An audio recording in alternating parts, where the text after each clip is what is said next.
Tadi waktu para eh, peserta Plan Serve naik itu, di bawah itu saya benar-benar terharu, sukacita, begitu senang sekali melihat para peserta bisa begitu sekian sesi Tuhan selalu bawa orang-orang yang terus mau ada bersama-sama dengan kita di dalam rumah ini. Kami para pemimpin dan para builders tempat ini mengucapkan terima kasih dan pesan salam dari Pastor Daniel dan Bugem untuk para peserta Plan, Serve, dan Lead. Pastor Daniel dan Bugem sangat-sangat berterima kasih untuk hati para setiap peserta yang hadir, para peserta Plan dan Serve pagi hari ini, di mana mereka mau mengambil bagian, mengkomitkan diri mereka, mengambil bagian untuk memberikan tangan mereka, mengambil bagian untuk memberikan hati mereka untuk rumah ini. Sekali lagi kami bersama Pastor Daniel dan Bugem dan para pemimpin serta para builders tempat ini mengucapkan terima kasih banyak untuk para peserta. Wow. Dan pada pagi hari ini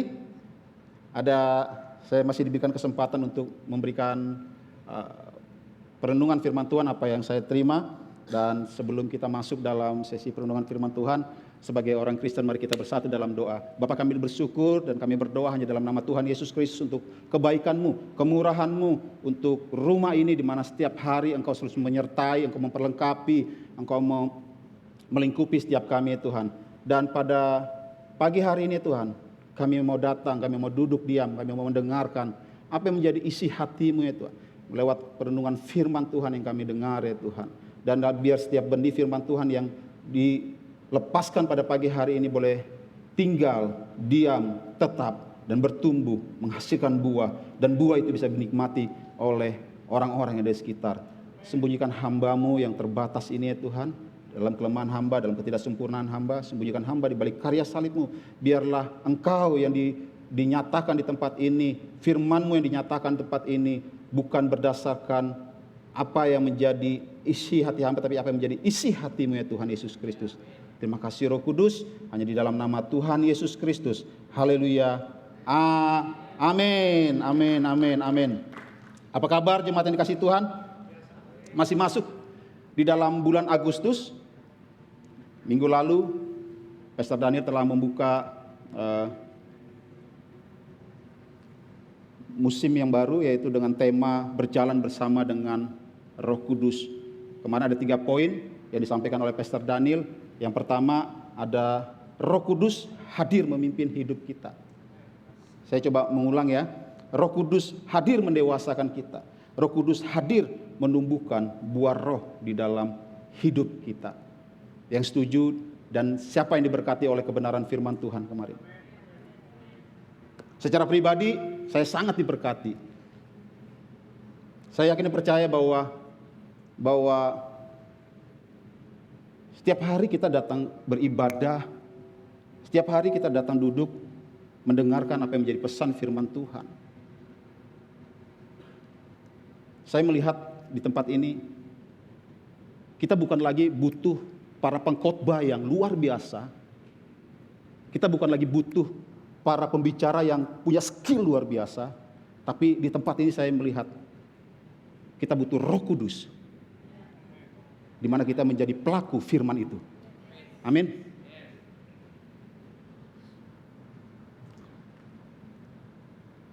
Saya yakin dan percaya ketika kita hidup dipimpin oleh Roh Kudus, hidup kita itu diubah. Kita mengalami transformasi. Bulan lalu kita bicara tentang transformasi, perubahan hidup. Hari ini ada kolerasi, ada kesinambungan, di mana Roh Kudus tinggal diam bersama-sama dengan kita. Kita terus setiap hari dituntun oleh Roh Kudus. Dan Roh Kudus yang ada dalam diri kita itu yang mentransformasi hidup kita. Supaya apa? Supaya kita menghasilkan buah-buah roh. Kemarin Pastor Daniel sudah bagikan, Roh Kudus hadir untuk kita menghasilkan buah-buah roh. Buah roh apa? Buah roh kelemah lembutan, buah roh penguasaan diri, buah roh kasih dan lain-lainnya. Nah, hari ini izinkan saya membagikan sharing firman Tuhan dari apa yang saya terima Saya beri judul sharing firman Tuhan pada hari ini adalah Roh Kudus bekerja. Katakan bersama saya, Roh Kudus bekerja. Siapa yang setuju dengan saya bahwa sampai hari ini Roh Kudus itu bekerja dalam kehidupan kita setiap hari, bukan hanya hari Minggu, bukan hanya pada saat kita home, tapi setiap hari. Dan Roh Kudus bekerja itu secara progresif. Katakan bersama saya, progresif. Arti progresif artinya setiap hari kita dibawa untuk jadi lebih baik. Ada perubahan. Nangkep ya? Ada progresif. Pertanyaannya, kalau kita progresif, setiap hari kita dikuduskan. Pertanyaannya, apakah kita saat ini di hadapan Tuhan kita tidak kudus? No, kita telah dikuduskan secara posisi. Oleh apa? Oleh pengorbanan Kristus di atas kayu salib. Melalui apa? Melalui waktu kita percaya kepada Kristus, kita telah dikuduskan secara posisi. Kita telah dikuduskan. Tapi waktu kita berjalan dalam kehidupan kita sehari-hari, Tuhan mau kekudusan dalam kehidupan kita itu nyata. Melalui apa? Melalui tuntunan Roh Kudus. Dengan apa? Dengan Roh Kudus kita akan mengalami progresif. Katakan bersama saya, progresif. Waktu kita percaya Kristus, posisi kita telah dikuduskan. Tapi di dalam kita masih ada benih-benih yang harus dibereskan. Itu sebabnya kenapa kita perlu Roh Kudus. Katakan bersama saya perlu Roh Kudus. Dan waktu kita mengizinkan Roh Kudus tinggal diam dan dalam diri kita, dia bekerja dalam diri kita secara progresif. Tuhan bukan hanya mau kita mengalami perubahan secara progresif, tapi Tuhan juga mau kita menjadi terang. Katakan bersama saya, terang. Terang di mana kita berada. Terang di dalam keluarga kita. Terang di dalam pekerjaan kita. Terang di dalam bisnis kita. Terang di dalam hubungan kita. Terang di dalam pergaulan kita. Amin.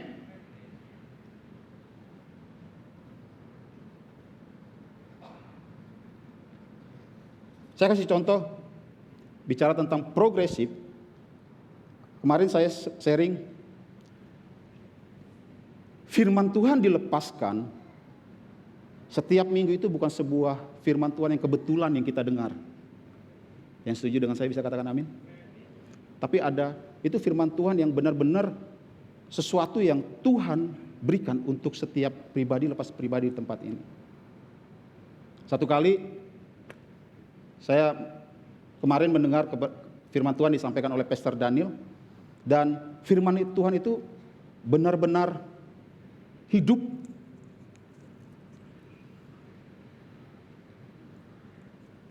Sorry. Thank you. Oke ya kok. Firman Tuhan itu benar-benar hidup. Dan itu firman Tuhan yang saya dengar bukanlah firman Tuhan yang kebetulan. Dan itu benar-benar diuji dalam diri saya.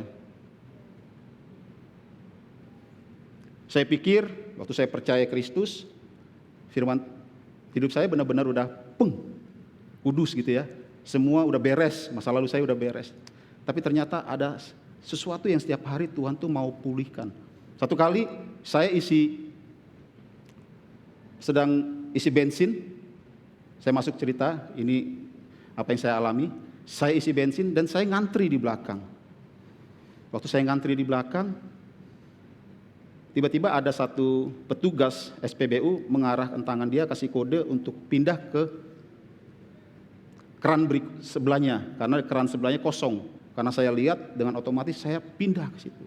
Dan ternyata waktu saya pindah ke situ dan ada petugas yang angkat tangan itu, ternyata ada orang lain yang memang nggak lihat kode dari petugas tersebut untuk mengarahkan saya pindah ke situ.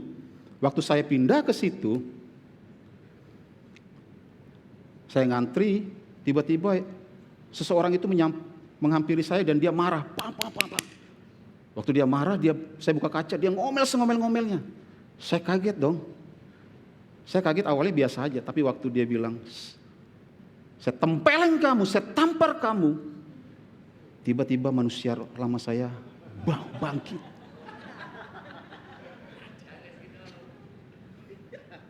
Ada boy yang lama yang mau bangkit. Saya buka pintu, saya banting pintu, saya bilang jangan sok jagoan. Begitu saya bilang jangan sok jagoan, tiba-tiba ada orang yang lain menghampiri saya. Dia bilang, Pak jangan. Waktu orang lain itu menghampiri saya, dia bilang, Pak jangan. Itu tiba-tiba Roh Kudus langsung lingkupi saya. Dia bilang, boy. Di situ saya belajar, ada sesuatu yang masih belum beres dalam hati saya. Ada sesuatu yang belum beres dalam diri saya. Itu sebabnya ada kata progresif. Tuhan mau beresin kita setiap hari. Ada di dalam kehidupan kita yang belum beres. Secara utuh kita telah dikuduskan dan dibenarkan. Tapi dalam perjalanan kehidupan kita, Roh Kudus ingin membereskan kita. Membuat kita semakin hari, apa firman Tuhan katakan? Semakin serupa dan segambar dengan Kristus. Amin. Saya mau ajak kita buka di dalam kebenaran firman Tuhan. Titus 2 ayat 11 sampai 12.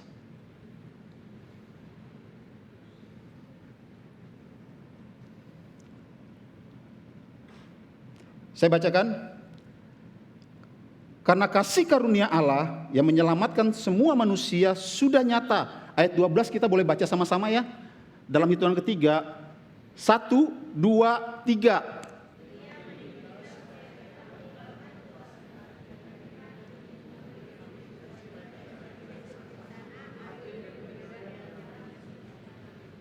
Roh Kudus, kasih karunia telah kita terima. Nyata. Dengan apa? Dengan posisi kita dikuduskan di hadapan Bapa. Ayat 12 dikatakan, ia itu siapa? Yaitu Allah Bapa, yaitu Allah Putra, yaitu Allah Roh Kudus.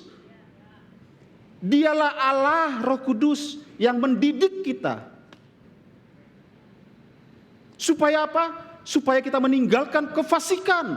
Supaya apa? Supaya kita meninggalkan keinginan-keinginan dunia. Supaya apa? Supaya kita hidup bijaksana. Supaya apa? Supaya kita beribadah seperti hari ini.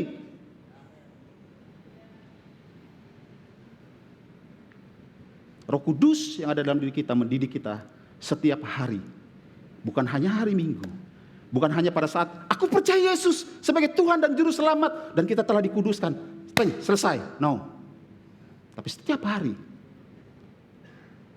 Dia mendidik kita. Seperti apa yang kemarin saya alami. Ada boy yang lama, yang masih sombong dalam diri dia, yang masih sok jagoan dalam diri dia.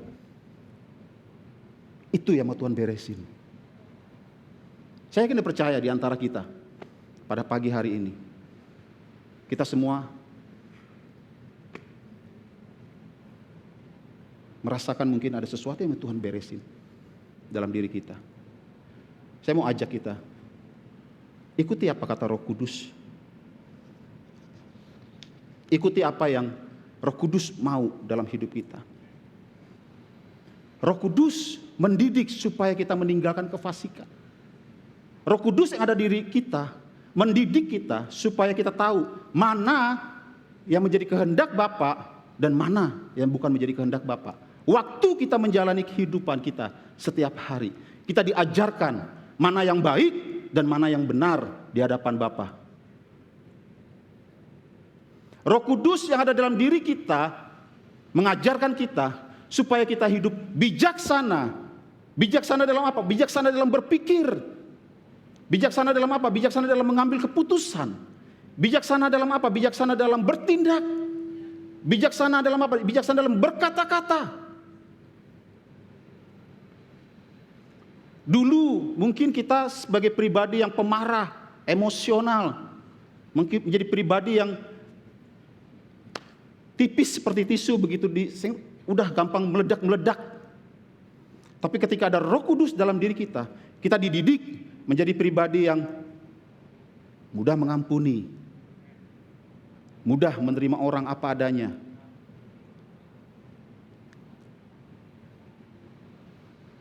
Roh Kudus mendidik kita itu bisa menjadi pribadi yang bijaksana. Roh Kudus juga mendidik kita menjadi pribadi yang adil.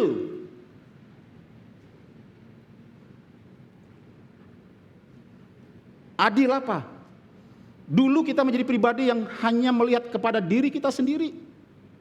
Kita hanya mementingkan diri kita sendiri. Kita hanya berfokus kepada diri kita sendiri. Tapi ketika ada Roh Kudus di dalam diri kita, Roh Kudus mengajarkan kepada kita supaya kita hidup sebagai pribadi yang adil.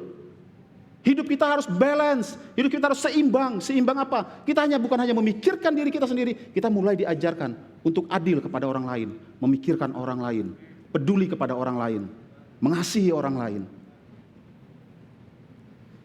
Roh Kudus yang ada dalam diri kita mengajarkan kita, mendidik kita supaya kita menjadi pribadi yang beribadah seperti sekarang ini. Roh Kudus yang ada dalam diri kita mengajarkan kita supaya kita mulai melihat Yesus sebagai Tuhan pribadi yang kita sembah. Dulu kita mungkin pribadi yang susah beribadah karena kita punya hobi, sehingga hobi itu menghalangi kita.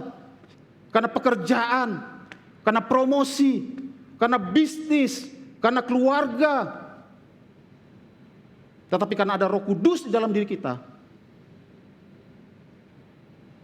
Roh Kudus mulai mengubah cara kita, cara bertindak kita. Kita nggak melihat lagi uang itu sebagai berhala dalam diri kita. Kita nggak melihat posisi lagi sebagai berhala dalam diri kita. Kita nggak melihat lagi sesuatu yang menyenangkan hati kita sehingga menjauhkan kita daripada pertemuan-pertemuan ibadah. Hati-hati. Terkadang kita nggak melihat bahwa ada berhala-berhala dalam diri kita yang menarik kita menjauh dari pertemuan-pertemuan ibadah. Itu yang Roh Kudus mau bereskan. Dia mendidik, dia mengajarkan kepada kita.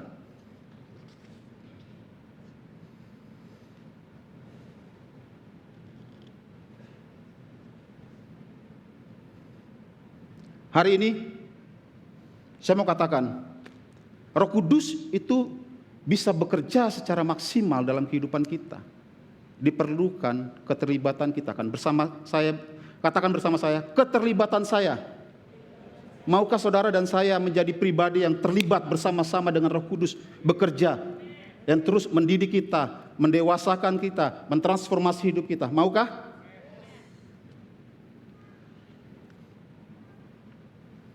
Kalau saudara mau, Roh Kudus memerlukan kerendahan hati saudara dan saya, supaya Roh Kudus bisa benar-benar maksimal bekerja dalam hidup saudara dan saya. Amsal 16 ayat 5 firman Tuhan berkata, setiap orang yang tinggi hati adalah kekejian bagi Tuhan. Orang yang tinggi hati Tuhan gak suka. Orang yang sombong Tuhan gak suka. Itu sebabnya Roh Kudus dan saya, Roh Kudus dan saudara butuh kerendahan hati. Roh Kudus butuh kerendahan hati kita. Roh Kudus butuh kerendahan hati saya. Supaya apa? Supaya saya dan saudara bisa terus mengalami perubahan. Secara apa? Katakan bersama saya, progresif. Next, slide berikutnya. Katakan, dalam hitungan ketiga ya, kita sama-sama katakan ini. 3, 2, 1. Tuhan,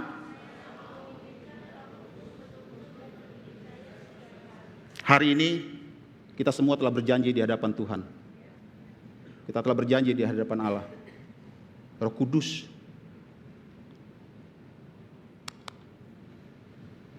saya mau. Tuhan, saya mau.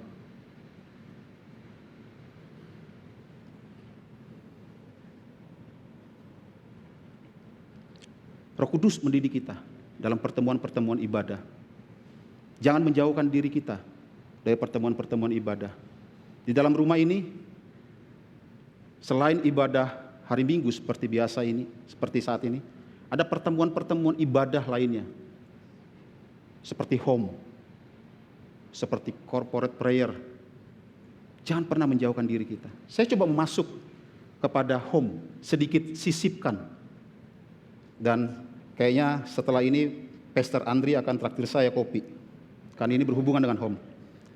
Anyway, ini Pastor Andri ini dia salah satu pemimpin yang memimpin seluruh home di dalam rumah ini. Dan seringkali kita nggak mau masuk ke home, kita nggak mau datang ke home, karena kita nggak punya alasan yang kuat. Kenapa saya harus ke home? Bener ya? Kenapa sih saya harus terhubung dengan orang Kristen lainnya? Kenapa saya harus berada dalam komunitas Kristen? Seringkali orang nggak punya alasan yang kuat untuk melangkah atau untuk mengambil bagian berada dalam pertemuan-pertemuan itu. Nah, pada hari ini saya ingin coba sisipkan sedikit. Mungkin saudara belum ketemukan alasan yang kuat. Saya mau bantu saudara. Ada 3 alasan yang kuat kenapa kita perlu ada di dalam home. Yang pertama, home itu membantu kita belajar firman Tuhan. Yang setuju dengan saya bisa katakan amin. Home itu membantu kita untuk kita belajar firman Tuhan. Dari mana kita belajar firman Tuhan? Karena di dalam home itu ada penginjilan.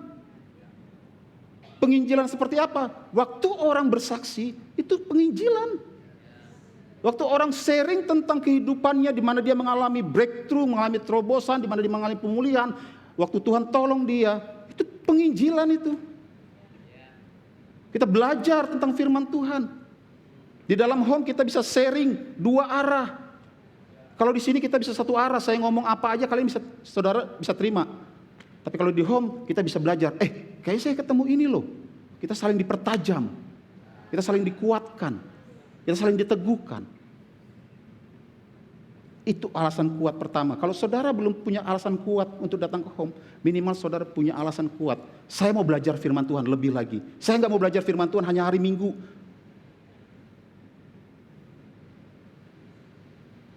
Saya berdoa alasan pertama ini bisa membuat saudara yang belum datang berhome untuk bisa masuk dalam home. Yang kedua, alasan yang kedua, kenapa kita perlu masuk ke dalam home sih? Alasan kedua adalah home itu tempat kita mempraktekkan kasih yang tulus kepada orang lain. Tadi ayat firman Tuhan telah dikatakan bahwa Roh Kudus itu mendidik supaya kita adil. Adil dalam apa? Adil dalam mempraktekkan kasih. Kasih kita praktekkan di dalam sebuah kelompok kecil.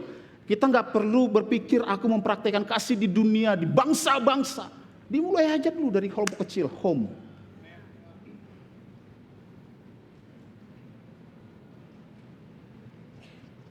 Galatia 6 ayat 2. Firman Tuhan berkata, hendaklah setiap orang saling tolong-menolong untuk meringankan beban saudara-saudari kita seiman yang mengalami kelemahan atau kesusahan. Dengan begitu kita mentaati hukum kasih yang diberikan oleh Roh Kudus. Di dalam home itu tempat kita mempraktekkan kasih. Kita belajar untuk bisa menerima orang apa adanya. Kita punya tagline. Saya buka contekan ya. Contekan mulu, boy. Ya. Ya, saya nggak bisa hafal semua. Jadi begitu banyak yang dicatat, saya nggak bisa hafal. Kemarin semalam saya tanya, Pastor, kita ada tagline 1. Dan tagline itu ada terngiang dalam pikiran saya, tapi saya lupa, Pastor. Apa Pastor kirimin semalam? Kita menerima orang apa adanya, tetapi kita tidak membiarkan orang tetap tinggal apa adanya. Catat ya, itu jadi tagline-nya GKS. Di dalam home itu kita menerima orang apa adanya. Mereka boleh datang apa adanya. Sama seperti waktu Yesus. Kita menerima Yesus dan percaya kepada Tuhan. Yesus menerima kita apa adanya. Kita dikuduskan. Menjadi putih bersih di hadapan Bapa, di hadapan Allah. Tetapi dalam perjalanan, Roh Kudus tidak membiarkan kita menjadi seperti begitu terus. Dia akan terus didik kita. Supaya kita menjadi serupa dan segambar dengan Kristus. Amin. Poin yang ketiga. Kenapa sih saya harus punya alasan? Saya nggak punya alasan yang kuat untuk bisa datang ke home. Alasan yang kuat untuk bisa datang ke home adalah home salah satu sarana untuk tempat kita bisa mengenal Tuhan.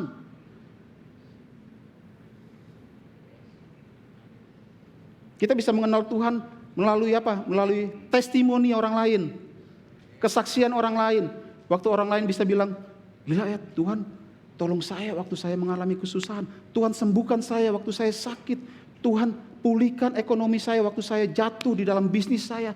Tuhan buat saya menjadi satu pribadi yang waktu kita dengar itu kita bilang, wah sifat Tuhan seperti itu ya. Karakter Tuhan seperti itu ya. Oh begitu ya. Kalau Tuhan bisa tolong kamu, apakah Tuhan bisa tolong saya? Bisa.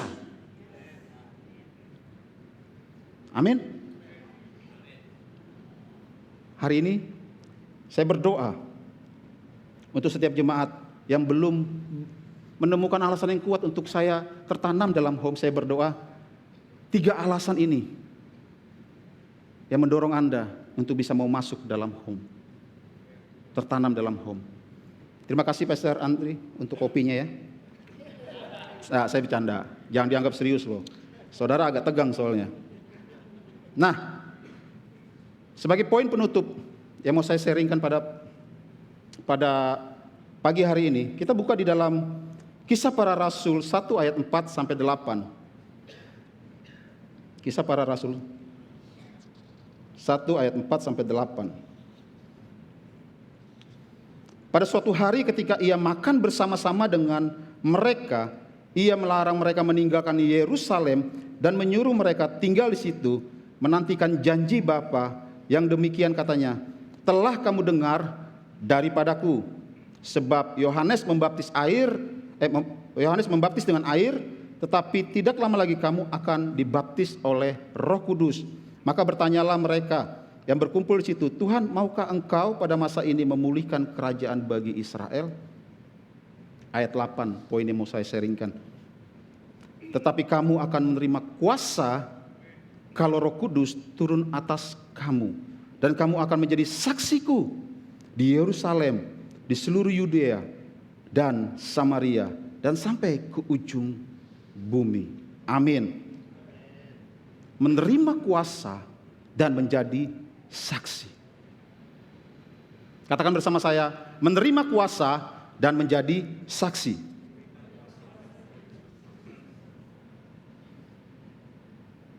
Dari beberapa bacaan firman Tuhan ini, ada beberapa yang saya dapati, yang secara pribadi saya diberkati. Tahukah saudara bahwa di dalam diri kita ada kuasa. Waktu Roh Kudus tinggal, diam dalam diri kita, ada kuasa. Kuasa apa? Kuasa yang memampukan kita untuk bisa menjadi pribadi yang jauh lebih baik. Kuasa yang memampukan kita untuk menjadi pribadi yang seperti Tuhan inginkan. Kuasa yang membuat kita bisa melangkah secara progresif. Perubahan yang kita terima, perubahan yang terjadi dalam diri kita, bukan karena kekuatan kita, tetapi ada karena kuasanya Tuhan yang memampukan kita, supaya kita bisa menjadi pribadi yang bisa mengampuni orang lain, bisa menerima orang lain apa adanya. Ada kuasa. Katakan bersama saya, kuasa. Kuasa yang ada dalam diri kita itu yang terus mendorong kita setiap hari, membuat kehidupan kita gak suka lagi dengan dosa. Kita dimurnikan. Kita dibawa untuk menjadi serupa dan segambar dengan Kristus. Kuasa itulah yang memampukan kita. Roh Kudus yang ada dalam diri kita, dengan kuasanya dia yang membuat kita menjadi pribadi yang jauh lebih baik. Kuasa yang ada dalam diri kita tuh nggak pasif, tapi kuasa yang ada dalam diri kita tuh aktif. Amin. Waktu kita terima Yesus sebagai Tuhan dan Juru Selamat kita, dan Dia tinggal dalam diri kita, kuasa yang ada dalam diri kita tuh bukan kuasa yang Ya udahlah, kan aku udah ditebus, aku udah kudus, aku nggak perlu ngapa-ngapain. Oh, tapi kuasa dalam diri kita itu yang membuat kita, mendorong kita, menyadarkan kita untuk bisa terlibat kerjasama dengan Roh Kudus. Kuasa dalam diri kita itu butuh kerendahan hati kita sehingga dia bisa bekerja secara maksimal. Hari ini saya berdoa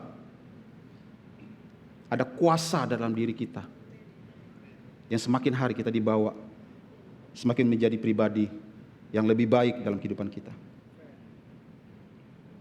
Kuasa, kemarin saya coba cari apa sih arti kuasa? Arti kuasa yang lebih luas. Kuasa itu adalah kemampuan untuk kekuatan melakukan sesuatu. Katakan bersama saya, ada kuasa dalam diri saya untuk melakukan sesuatu. Kuasa itu yang di dalam diri kita, Roh Kudus yang ada dalam diri kita. Dan Roh Kudus itu butuh ketaatan kita. Waktu kita mengizinkan Roh Kudus terus tinggal diam dalam diri kita, Roh Kudus terus bekerja dalam diri kita, saya akan percaya semakin hari Tuhan akan bawa kita semakin mengalami perubahan. Roh Kudus yang ada dalam diri kita bukan hanya memampukan kita mengalami perubahan, tetapi juga memampukan kita membawa perubahan. Roh Kudus yang ada dalam diri kita bukan hanya memampukan kita, bukan hanya membuat kita mengalami perubahan, tetapi keberadaan kita juga membawa perubahan. Roh Kudus yang ada dalam diri kita itu membuat sesuatu perubahan di dalam keluarga kita. Roh Kudus yang ada dalam diri kita itu mendorong dan mendidik kita supaya di dalam hubungan kita mengalami perubahan untuk menjadi jauh lebih baik.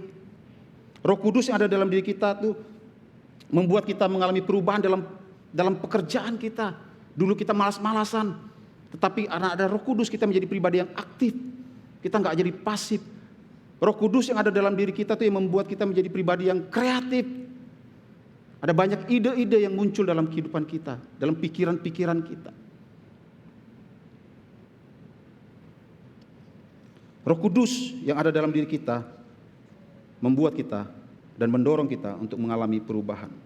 Saya mau ajak dan saya tutup dalam sharing pada pagi hari ini. Kita baca di dalam Kisah Para Rasul 1 ayat 8. Kisah Para Rasul 1 ayat 8. Kita baca sama-sama boleh ya? Bantu saya ya. 3, 2, 1.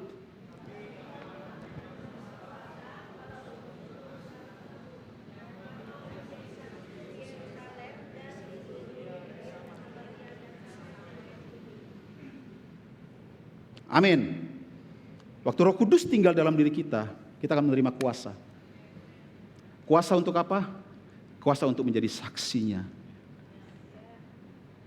Seringkali kita takut ya untuk menjadi saksinya Kristus. Karena kita lupa, kita pakai kekuatan kita untuk menjadi saksi. Tapi firman Tuhan hari ini mengajarkan kita, kalau Roh Kudus tinggal dalam kita, ada kuasa yang memampukan kita untuk bisa menjadi saksi.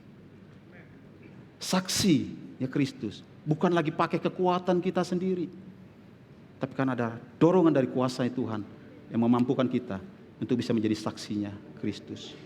Hari ini seringkali kita menjadi saksi. Di mana? Di restoran. Di mana? Di kafe. Lewat apa? Lewat postingan kita. Sadar atau tidak sadar waktu saudara posting makanan di restoran atau kopi di kafe, ada orang lain lihat mungkin, wah kayaknya enak nih. Dia mulai tanya, Mel, kamu posting ini di mana nih? Kita mulai menjadi saksi. Kita mau mulai membuat list apa ya? Review. Di situ telurnya enak. Kalau pakai ini telurnya enak. Di situ sayurnya enak.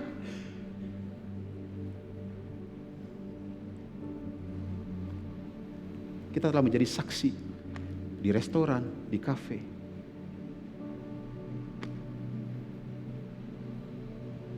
Saya berdoa hari ini, kita bukan hanya menjadi saksinya restoran.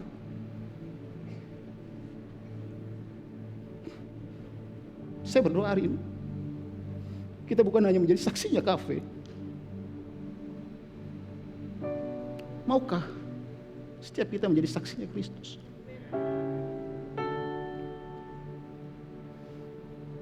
Untuk menjadi saksi itu gak butuh sekolah teologi ya. Untuk menjadi saksi gak butuh keahlian khusus. Kalian harus training, ikut seminar. Untuk menjadi saksi itu, kalian harus mengalami Tuhan.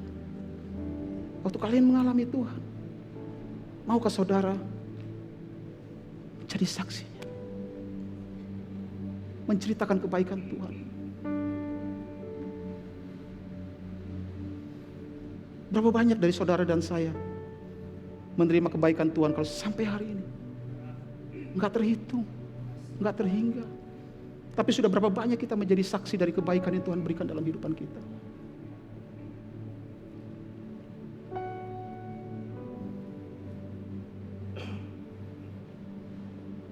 Saya berdoa hari ini, Roh Kudus itu bekerja dalam setiap kehidupan kita. Roh Kudus memberikan kita kuasa, memampukan kita untuk menjadi saksinya Kristus. Amin.